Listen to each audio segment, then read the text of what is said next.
வாசக தோழமைகளுக்கு வணக்கம். வீரயுக நாயகன் வேள்பாரி. பாகம் 3. சோமபானம். அத்தியாயம் 52. களை கட்டியது கூத்து. திசையெங்கும் இருந்து பரம்பமலையை நோக்கி அணியணியாய் மேலேறினர் பாணர்கள். கூத்து தொடங்கும் முன் தங்களின் பறைகளின் நெருப்பிலே சூடேற்றினர். சூடேற்றிய பறையை இழுத்து அடித்ததும் ஓசையின் வழி நெருப்பே பரவியது. வைப்பூரை எரித்த நெருப்பு, அருகன் கொடியை அழித்த நெருப்பு, யவன நாவாய்களை விழுங்கிய நெருப்பு, களம்தோறும் கனன்ற நெருப்பு. அந்நெருப்பே பாடலாய் மாறியது. நெருப்பின் பாடலே இரவெங்கும் ஒலித்தது. பரம்பின் வீரர்கள் நால்வரின் வாயில் இருந்து உமிழப்பட்ட பொறித்துகளை இப்பொழுது நிலமெங்கும் பாணர்கள் உமிழ்ந்து கொண்டிருந்தனர். பாய்மரங்களை விட உயரத்தில் பறந்து கொண்டிருந்த பாண்டியனின் புகழ் மீது பற்றி எரிந்தது நெருப்பு. கருகி உதிரும் புகழின் சாம்பலேந்தி வழியெங்கும் பாட்டிசித்தனர் அகவன் மக்கள். நீரின் மீது ஆடிய நெருப்பின் நரணத்தை நிலமெங்கும் ஆடி கழித்தனர் கூத்தர்கள். வணிகர்களின் அச்சொடிவது ஏதோ ஒரு வகையில் மக்கள் எல்லோருக்கும் பிடித்திருந்தது. அதனாலேயே இச்செய்தி மக்களின் செய்தியாக மாறியது. சேரனும் சோழனும் கூட இக்கதை பாடலை அவையில் பாடச் சொல்லி கேட்டனர். வேந்தர்களின் முதல் நிலையை அடைந்து விட்டதாக செருக்கிக் கொண்ட பாண்டியன் எரிந்த கதை எல்லோருக்கும் இன்பத்தை சுரந்தது. பாண்டிய இளவரசனின் மணவிழாவில் நடந்த கூத்துக்கள் எல்லாம் இப்பொழுது நிலமெங்கும் கேலி கூத்தாய் நிகழ்ந்து கொண்டிருந்தன. செல்வத்தின் கருநிலையில் கால் மிதித்து ஆடினர் கலைஞர்கள். ஓடோடிகளும் நாடோடிகளும் தமக்கான பாடலை தமது நரம்பெடுத்து மீட்டனர். ஆக்கத்தில் கிடைக்கும் இன்பம் அழிவிலும் கிடைக்கும். இவ்வழிவு தற்செயல் என்றுதான் எல்லோரும் நம்பினர். ஆனால் முற்றிலும் எரிந்த தீயில் இருந்து எரியாமல் வெளிவந்தது உண்மை. இது தற்செயல் அல்ல, தாக்குதல் என தெரிய வந்தது. தாக்கியது திரையர் கூட்டம் என்பது அறிய வந்தது. உடன் இருந்தது பரம்ப மக்கள் என்பதும் இணைந்து கொண்டது. அவ்வளவு காலமும் பரவிய நெருப்பை பற்றிய கதை இப்பொழுதுதான் நெருப்பாய் பரவத் தொடங்கியது. வேள்பாரியின் சீற்றம் கடல் தொட்டு திரும்பியது என தென்பறை முழங்கினர் பாணர்கள். நெருப்பை விட வேகமாக பரவக்கூடியது கதை. நெருப்பை விட அதிகமாக சுடக்கூடியதும் கதை. நெருப்பு கொண்டும் எரிக்க முடியாதது கதை. எனவே இக்கதை பரவுவதை தடுக்கவோ, எரிவதை நிறுத்தவோ, சுடுவதை மறைக்கவோ யாராலும் முடியவில்லை. இந்நெருப்பை நீர் கொண்டு அணைக்க முடியாது. ஏனென்றால் இந்நெருப்பே நீரின் மீதுதான் எரியத் தொடங்கியது. கடைசி வரை நீரின் சாட்சியாகவே எரிந்து தணிந்தது. வெஸ்பானியன் உடலில் படர்ந்த தீயை அணைக்க எவ்வளவு முயன்றும் முடியவில்லை. நதியிலே தள்ளிவிட்டு காப்பாற்றிவிடலாம் என நினைத்து நெருப்போடு நீருக்குள் தள்ளினர். அவன் நீரில் விழுந்த சில கணங்களில்தான் எரிந்து கொண்டிருந்த ஹிப்பாலஸின் நாவாய் வெடித்து சரிந்தது.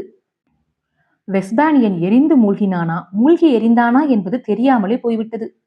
எண்ணிலடங்காத முத்துப்பெட்டிகள் ஏற்றப்பட்ட நாவாய் அது. ஒவ்வொரு வணிகனும் பெரும் மகிழ்வோடு கணக்கில்லாத பொருட்களை வாங்கி களம் நிறைத்து புறப்படும் வேளையில் நெருப்பு நடனம் நிகழ்ந்ததால் களத்தில் இருந்த பொருட்களின் அளவு கணக்கிட முடியாததாக இருந்தது. சந்தை அழிந்த கதையை வழித்தடங்கள் மறக்காமல் எடுத்து சென்று விடுகின்றன என்பார்கள். இப்பொழுதும் அதுவே நடந்தது. ஒரு துறைமுகம் முழு முற்றாக அழிந்த கதையை கடல்வழி பயணித்த களங்கள் எல்லாம் எடுத்து சென்றன. நாவாய்கள் ஒதுங்கும் துறைமுகம் எங்கும் வைப்பூரின் கரிக்கட்டைகள் கரையொதுங்கின. கடல் இருக்கும் வரை இக்கதை இருக்கும். பாம்பின் தலையை நசுக்குவதைப் போல வைகையின் தலையில் இருந்து துறைமுகத்தை நசுக்கி அழித்தான் வேள்பாரி என்ற வரலாறு நிற்கும். வரலாறு எங்கும் கேட்டிராத கதையாக இது இருந்ததற்கு காரணம் ஒன்றே ஒன்றுதான். அது உலகம் இதுவரை கேட்டிராத செய்தி. நீரின் மீது நெருப்பு 3 நாட்கள் நின்று எரிந்தது என்னும் செய்தி. எனவே அது பாணர்களின் கற்பனையை தாண்டிய கருப்பொருளாக இருந்தது. எரிபொருளே கருப்பொருளானதால் நிற்காமல் எரிந்தது.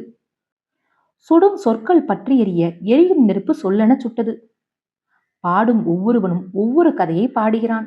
உண்மையில் என்னதான் நடந்தது என்பதை அறிய அளவற்றோடு ஆர்வத்தோடு இருந்தான் பாரி. மழைக்காலம் முடிந்ததும் நிலம் எங்கும் இருந்து பாணர்கள் பரம்பிற்கு மலையேறத் தொடங்குவது வழக்கம். இவ்வாண்டும் அப்படியே.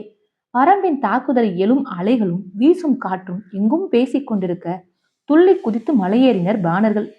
நாள் தவறாமல் எவ்வியூரில் கூத்து நிகழ்ந்தது. கிணை கொண்டு பாடும் கிணையர் கூட்டம்தான் வைப்பூரின் கதையை எவ்வியூருக்கு வந்து முதலில் பாடியது. இத்தாக்குதல் இவ்வளவு பெரிதாக நிகழ்ந்துள்ளது என்பதை பாரி உள்ளிட்ட அனைவரும் அன்றுதான் அறிந்தார்கள். கிணையர் குலத்து கிழவன்தான் வைப்பூரின் பெருமையை சங்கூதும் குரலில் இழுத்து பாடினான். வைகையின் வாய்முகப் பகுதி கடலை முத்தமிட்டு முத்தமிட்டு பின்வாங்கும் அதன் அழகு, கலங்கள் வந்து நிற்கும் வரிசையை ஒருபோதும் சேதப்படுத்தாத காற்று, பாண்டியனின் மகுடத்தில் ஒளிரும் பொன்னிற கல் அது என்று அதன் பெருமையை சொல்லி முடித்ததும் இளங்கிணையன் களம் இறங்கினான். அவன் இறங்கியதும் கிணையர்குல ஆடுவன் கூட்டம் உள்ளிறங்கியது. ஆண்களும் பெண்களும் சூழ வலம் வந்தனர்.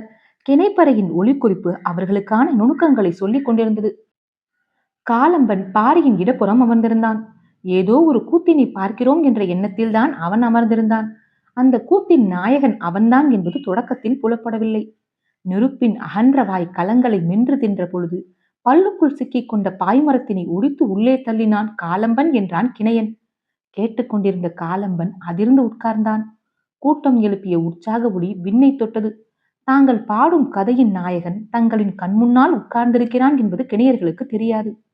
வீரனின் வாள் கலைஞனின் சொல்லாக மாறினால் என்னவாகும் என்பதை முதன்முறையாக பார்த்து கொண்டிருந்தான் காலம்பன்.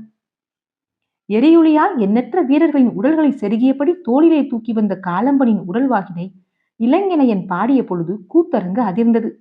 எழுந்த பேரோசை கிணைப்பறையின் ஓசையை விஞ்சியது. அகல விரிந்த கையால் ஒருமுகப்பறையை ஓங்கி அடித்து பேரொளி எழுப்புவதைப் போல தனது தொடையில் அடித்து ஒளி எழுப்பினான் பாரி. ஆடுவன் கூட்டம் தாக்குதலின் வலிமையை வர்ணிக்க தொடங்கிய பொழுது பாரியால் இருக்கையில் உட்கார முடியவில்லை.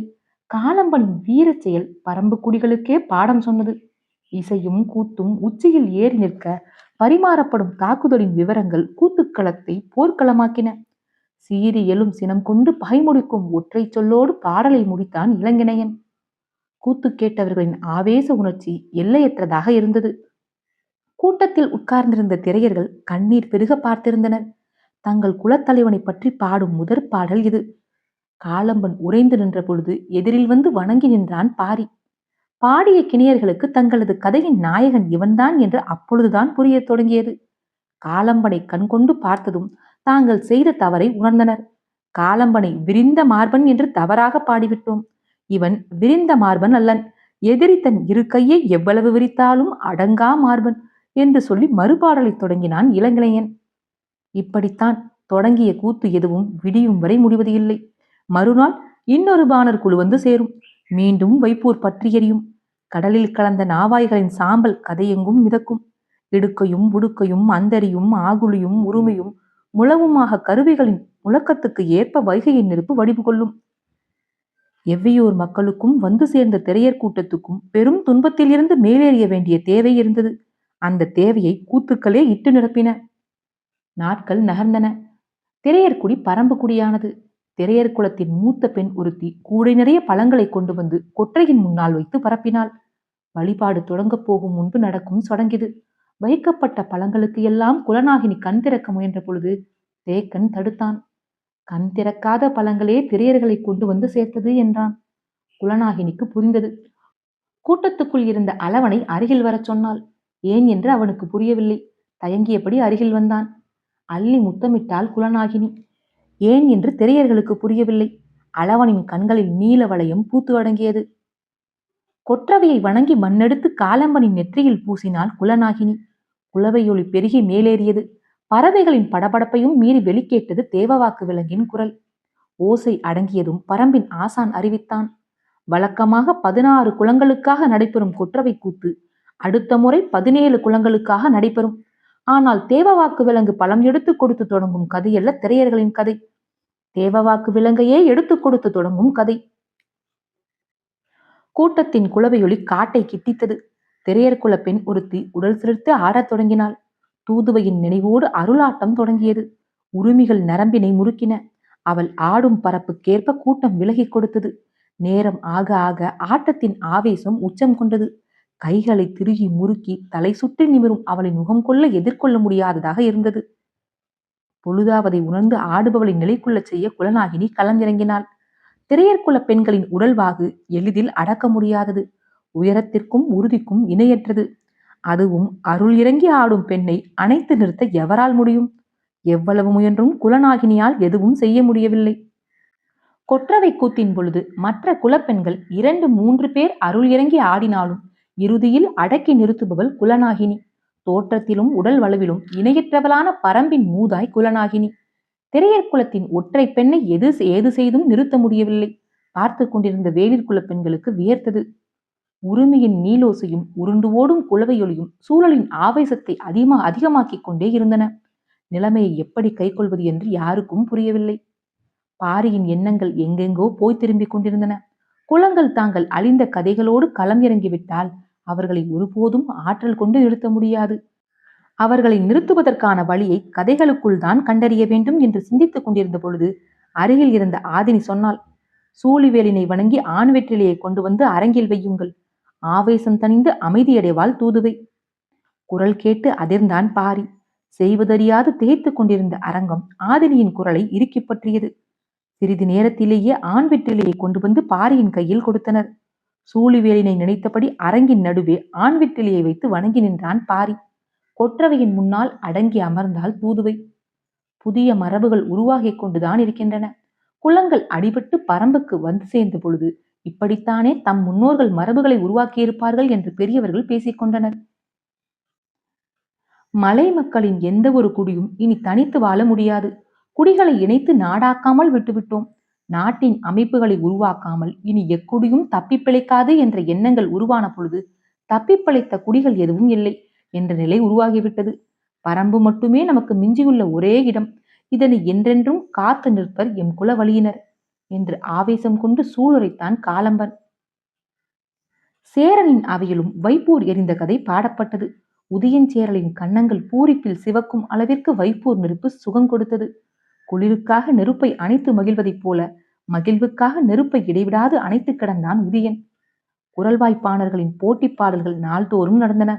கூலங்கள் எரிவதைப் போல கலங்கள் எரிந்தன என்றான் ஒருவன். நீரிலே மூழ்கும் வேலத்தின் கருமையேறிய முதுகினை போல கருகிய நாவாயின் அடிமரங்கள் ஆற்றிலே புதைந்தன என்றான் மற்றொருவன். பாண்டியனின் பதாகையில் பறந்து கொண்டிருந்த மீன்கள் எரிந்த நெருப்பின் சூடு தாங்காமல் ஆற்று நீரிலே செத்து மிதந்து கொண்டிருந்தன என்றான் இன்னொருவன். கடைசியால் பாடலை முடித்தான். பாண்டியன் இனி சுடப்பட்ட மீன். மறுநாள் கூத்துக்கலைஞர்கள் உள்ளே நுழைந்தனர். பொருட்கள் ஏற்றப்பட்ட கலங்களில் பற்றிய நெருப்பு என்ன வாசனை கொண்டிருந்தது என்பதை ஒரு பாணன் விளக்கி பாடினான். கலங்களின் வடிவத்தையும் நெருப்பின் வேகத்தையும் பாடுவதை விடுத்து எரிந்த பொருட்களை நினைவுபடுத்தியதற்காக பெரும் பொருளை பரிசாக கொடுத்தான் உதயஞ்சேரல்.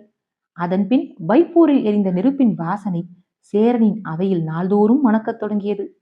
சந்தனமும் அகிலும் எண்ணற்ற வாசனை பொருட்களும் இருந்த பிற கலங்கள் எரியும் பொழுது எழுந்த வாசனையை விவரித்து கூறின பல பாடல்கள்.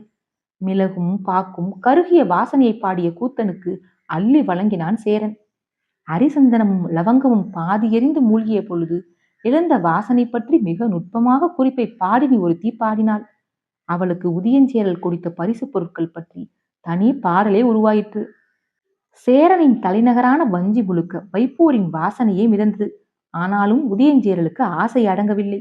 ஒரு கட்டத்தில் கூத்தர்களின் வாய்மொழி சலிக்கவே வணிகர்களின் நேரடி கதறல் அவனுக்கு கூடுதல் மகிழ்வை கொடுத்தது.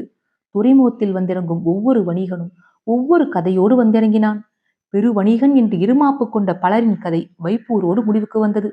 சாத்துக்களின் தலைவன் சூழ்கடல் முதுவன் இனி எந்த துறையிலும் தலை நிமிர்ந்து நுழைய முடியாது. அது மட்டுமல்ல, பாண்டியனுக்கு பெண் கொடுத்ததால் சாத்துக்களின் தலைவனுக்கே இந்த கதி என்பது கடல் போல் நிலை கொண்டு விட்டது. அழிந்த நாவாய்களுக்கும் கலங்களுக்கும் உரிமையாளர்கள் இழப்பை பற்றி தொடர்ந்து சொல்லிக் கொண்டிருந்தனர். ஒவ்வொருவருக்கும் ஏற்பட்ட இழப்பு அளவிட முடியாததாக இருந்தது. எல்லாம் அழிந்தது என்று பல வணிகர்கள் கதறியபடி கடலுக்குள் சென்றனர். ஒவ்வொருவரின் கதையையும் கேட்டு உள்ளுக்குள் மகிழ்வோடு அரண்மனை திரும்பினான் உதயஞ்சேரல். துறைமுகம் வந்திறங்கிய வணிகர்கள் எல்லோரும் அழிந்த கதையைத்தான் சொன்னார்கள். யவன கப்பலில் பயணம் செய்த மொழிபெயர்ப்பாளன் ஒருவன் அழிந்த கதையை மட்டுமல்லாமல் அழித்தவர்களின் கதையையும் சேர்த்து சொன்னான். அவன் ஹிப்பாலஸின் நாவாயில் பணியாற்றியவன். பாண்டிய மன்னனின் பரிசாக முசுகுந்தர் கொடுத்த புதிய அடிமைகளை கப்பலின் மேல்தளத்தில் ஏற்றியதில் இருந்து அவன் கதையை தொடங்கினான். நடந்தவை எல்லாவற்றையும் சொல்லி முடித்தான். கதை கேட்ட உதயஞ்சேரலின் செவிகளில் பொறித்துகளை உமிழ்ந்தவன் அவன்தான். வாய் பிளந்து கேட்டு மகிழ்ந்த உதயஞ்சேரல் வாய் மூடி அமைதியானான். பாரிதான் இவ்வளவையும் செய்தான் என்பதை அவனால் நம்பவே முடியவில்லை. அதன்பின் உதயஞ்சேரல் யாரிடமும் கதை கேட்கவில்லை. ஆனாலும் அதுவரை அவன் கேட்ட கதைகள் எல்லாம் அவனை விடவில்லை. வைப்பூரில் எரிந்த நெருப்பின் சூடு வஞ்சி மாநகருக்கும் பரவியது. நெருப்பு சுடத் தொடங்கியது. பரம்புமலை இருக்கும் இடத்துக்கும் வைப்பூர் இருக்கும் இடத்திற்கும் எந்த தொடர்பும் இல்லை. நிலப்பரப்பால் தொடர்பே ஏற்படுத்தி கொள்ள முடியாத பகுதியையே முற்றிலும் அழித்துள்ளான் வேள்பாரி. அதுவும் சின்னஞ்சிறு படையை மட்டுமே அனுப்பி. நாள்தோறும் சேரன் கேட்ட கதைகள் புதிய புதிய சான்றுகளை அவனுக்குள் இருந்தே எடுத்து கொடுத்து கொண்டிருந்தன. ஒரு கட்டத்தில் தனக்குத்தானே எரியத் தொடங்கினான். பதற்றம் கூடியது. பரம்புமலை நோக்கி பாதையை உருவாக்கும் திட்டம் ஏறக்குறைய முடியும் தருவாயில் உள்ளது. ஒன்றிரண்டு அல்ல, பல முனைகளில் இருந்து அடற்காட்டை கிழித்து சேர வீரர்கள் உள்நுழைந்துள்ளனர். ஏற்கனவே வகுத்த திட்டப்படி படைகள் புறப்பட வேண்டிய நாள் மிக அருகில் இருக்கிறது. ஆனால் படுக்கையில் கிடந்த உதயஞ்சேரலின் உடற்சூடு அளவிட முடியாததாக இருந்தது. கதை கேட்டு மகிழ்ந்தபடி இருந்தான் செங்கனச்சோழன். திருமணம் முடிக்கும் முன்பே சோழ பேரரசனாக பட்டம் சூட்டப்பட்டவன். தந்தை சோழவேலன் மகனின் மீது அளவு கடந்த நம்பிக்கையோடு இருந்தார். முதலில் செங்கனச்சோழனுக்குத்தான் பொற்சுவையை பெண் கேட்டனர். எல்லாம் நல்லபடியாக முடியும் என்று சோழவேலன் நம்பியிருந்த பொழுதுதான் குலசேகர பாண்டியன் முத்துக்களை உருட்டிவிட்டு விளையாடத் தொடங்கினான். சூழ்கடல் முதுவனின் சொற்கள் உருளும் முத்துக்களை மிதித்து சரிவு கொண்டது. மன ஒப்பந்தம் பாண்டியர்களோடு என்று ஆனது. உள்ளுக்குள் அவமானத்தை உணர்ந்தபடி இருந்த சோழவேலன் அதனை வெளிக்காட்டிக் கொள்ளவில்லை. இயல்பிலேயே தங்களை விட சேரர்களும் பாண்டியர்களும் வலிமையோடு இருக்கின்றனர் என்று அவனுக்கு தெரியும். அந்த வலிமைக்கு தலையாய காரணமாக வணிகமும் இருந்தது. எனவேதான் வணிகர்களும் நோக்கி அவன் பெண் பார்க்க தொடங்கினான். ஆனால் நிலைமை கைமீறி போய்விட்டது. திருமணச் செய்தி வந்து கொண்டே இருந்தது. அவமானங்களை கடக்க பெரும் பாடுபட வேண்டியிருந்தது. மாதக்கணக்கிற்பட்ட அவமானத்தை வந்து சேர்ந்த ஒற்றை செய்தி துளைத்தெறிந்தது. நினைத்து நினைத்து மகிழ்ந்தான். ஒரு துறைமுகமே அழிந்ததா? மீண்டும் மீண்டும் கேட்டான். கேட்டு கேட்டு மகிழ்ந்தான். தந்தையின் அறைக்குள் நுழைந்தான் செங்கனச்சோழன். உடன் இருந்தவர்கள் விலகி வெளியேறினர்.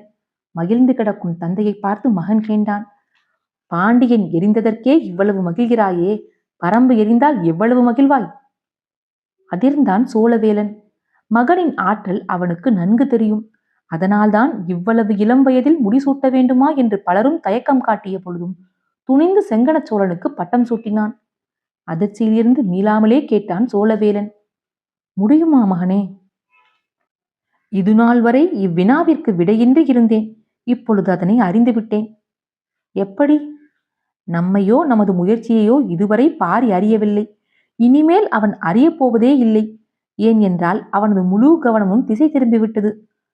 அவன் சொல்ல வருவதை உற்று கவனித்துக் கொண்டிருந்தான் சோழவேலன். ஏற்கனவே அவமானப்பட்டு நிற்கும் சேரனும் புதிய அவமானத்தோடு நிற்கும் பாண்டியனும் இப்பொழுது ஒன்றிணைவார்கள். பரம்பின் கீழ் திசையில் இருந்தும் மேற்றிசையில் இருந்தும் இவர்களின் படை நகரும். இரு பெரும் பேரரசுகளின் தாக்குதலை முழு மூச்சோடு எதிர்த்து வலிமையோடு போர் புரிவான் பாரி. சொல்லி நிறுத்தினான் செங்கனச்சோழன். கண்ணிமைக்காமல் அவனையே பார்த்து கொண்டிருந்தான் சோழவேலன். தலை திரும்பி கருவழியை உருட்டியபடி சொன்னான். ஆளரவமற்று கிடக்கும் பரம்பின் வடதிசை மலைகளுக்கு இடையே நம் படைகள் நகரும் ஓசையை அவன் உணரப்போவதே இல்லை. கண்ணிமைக்காமல் இருந்த சோழவேலன் அப்பொழுதுதான் தலை குலுக்கி நினைவு மீண்டான். நான் தாக்கப் போவது பரம்பின் தலைநகரையோ பாரியையோ அல்ல. சொல்லியபடி இருக்கையை விட்டு எழுந்தான் செங்கனச்சோழன். அவனுடைய சொற்களால் கட்டப்பட்டிருந்த சோழவேலனும் இழுபட்டு எழுந்து அவன் பின்னே சென்றான். நாட்டை ஆள்பவர்கள் காட்டை ஆள நினைக்கும் மூடத்தனத்தை சேரனும் பாண்டியனும் செய்யட்டும். நாம் ஆள்வதற்கு பரம்பில் எதுவும் இல்லை. ஆனால் அடைவதற்கு ஒன்றிருக்கிறது. அதனை அடைவேன். அத்தியாயம் 52 நிறைவுற்றது. காற்றோடும் உங்கள் காதுகளோடும் நான் எவிமேலா.